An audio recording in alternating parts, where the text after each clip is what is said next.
Hello everyone, my name is Ben and I sometimes suck at chess. And in this little video I'm going to share with you a very short game. It's a 15 move game and I'm going to share with you how to get gooder at chess. And before anybody puts in the comments about how bad my English is, I know. Okay, it's a joke. Okay, first, well, let's just go through the game, right? So I have the white pieces. I'm an e4 player. We have the Scandinavian. Now I don't go in for the Scandinavian. My general approach is I want to get my opponent into my territory as soon as possible because I'm old, lazy and stupid. So I play d4. This is known as the Blackmar Gambit. It's not the engine's recommendation because after d takes e4, which is almost always played, black is actually slightly better. However, I've played a bunch of Blackmar Gambits, Blackmar Dima Gambits and von Poppel Gambits. Black hasn't, because black's a Scandinavian player. Okay, so I play knight to c3, attacking this pawn. This is all normal. The most common move by a long way is knight f6 to defend. Okay, so this is a bit like a normal king's pawn, king's knight, queen's knight opening, but in mirror image, and also noticing that we have missing pawns here. Okay, so this is now the Blackmar Dima Gambit. When you bring your knight out, they defend, and now I go into a third gambit. So we've started with the Blackmar, then the Blackmar Dima, and this variation is known as the von Poppel Gambit. Okay, so what's the issue? Well, it's almost a mirror image of the Ruy Lopez. We're threatening the knight, okay, and if we take the knight and they recapture, say with the g pawn, then this pawn hangs. This pawn is fine because it's defended by the queen. Okay, so what they're going to do? Well, the most common move that I see here is actually bishop f5, adding a second defender to the pawn. In which case, the move is in the von Poppel is queen e2, and you're threatening to come here with a fork on the king and the bishop that's there on f5. Okay, opponent does not play this. Opponent plays knight c6. Okay, now what I should play here is probably d5 immediately, hitting this knight. It's attacked twice but defended twice, so he can't take. If he does takes, he's just lost the knight for a pawn. So that is probably what I should do with tempo. Okay, there's a general rule. Anytime that your opponent develops a knight in the path of an oncoming central pawn, you normally push with tempo because it gives you a free turn. I don't do that. I capture here. Slightly inaccurate to recapture with the g pawn. They should probably have recaptured with it's only 1/10 of a pawn difference. I've got the eval lines going on the side. Okay, now this was a mistake by me. Why? Okay, so what am I trying to do? Well, there are two attackers on this pawn. Okay, there you go, those two attackers, and I've only got it defended once. Now, there are always lots of ways that you can respond to an attack, and this is kind of a pet theme of mine, really.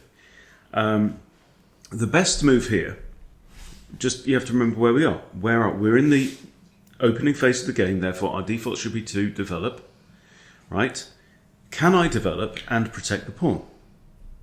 Well, yes, I can put my knight here, which is what I do, but what's wrong with that? Well, it's in the way of the bishop. What's wrong with that? I'm meant to be developing. So what am I going to do? I might fianchetto the bishop. That's a thought, you know? And putting a little pyramid here when the g-pawn is semi-open, that's maybe not a bad thing. But even better would have been bishop b5.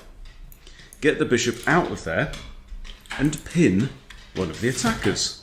Right? Therefore, the knight can't take the pawn because it'd be in check, and you're not allowed to do that. The computer wouldn't let you. The computer said no. Right? So, knight g to e2, not ideal. Opponent should now press up with these pawns and just, he's got two sets of double pawns. He should just use it as a rolling maul now and just come crashing through. We have bishop f5 rather than pawn f5. That's okay. Okay, now, what are we going to do? So the pawn is defended once, the pawn is attacked once, we're all pretty good here. Okay, and now I realise this bishop's got nowhere to go, so I push g3. Okay, black's still a little bit better here. They now push pawn to e6, and they're still a little bit better.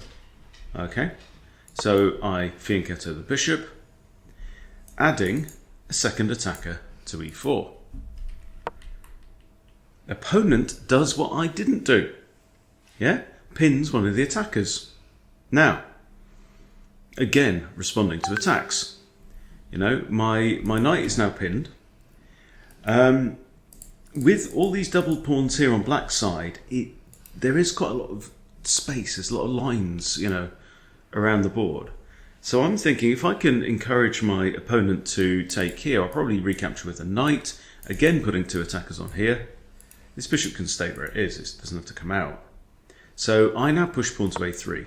This is not the best move, because there is another thing, right? Again, got to remember where you are in the game. We're in the opening. What are our objectives?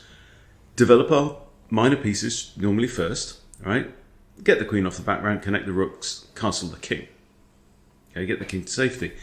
Because castles here, short castles, also breaks the pin. It breaks the pin. It gets out of that issue. It resolves the issue of the pinned knight.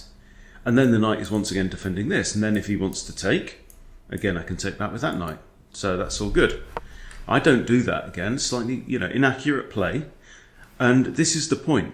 Because I've analysed this game, I'm getting the lesson. And you can do this for yourself. The stockfish is not intelligent, but it knows what the best move is through brute force calculation. And it knows it wasn't that. Even queen, in fact, it's now, yes, it's saying castles here. Queen d2 is the next best move, which is kind of bizarre. But again, it's achieving one of my objectives, getting the queen off the back rank in the opening, getting me closer to connecting the rooks. Castles there, even rook b1, it's saying is the thought now. It's changing its mind. If I play this, bishop should actually have taken there. Okay. And now I have the option, in fact it says b4 here, forcing the bishop back there, is equalising, but I didn't fancy having a third attacker on this pawn. So I thought I'm not going to prompt that bishop to do that. So now I castle, okay, and I'm okay now. Again, the bishop should actually capture the knight. He doesn't, he retreats. And now, what do we have? Yeah, this knight is now free to capture the pawn, basically. Two attackers, one defender. Why not? However, I don't do that. I push my pawn forward. Okay. Now he should play his knight into the board, defended by the bishop. He doesn't do that, he captures, right?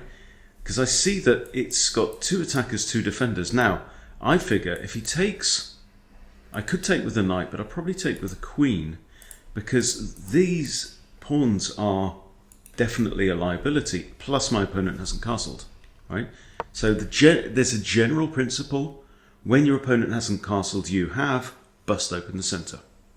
So that's what we're doing. In fact, Stockfish now says that knight takes here and d5 are equal, and they're both absolute zero. So we have pawn takes.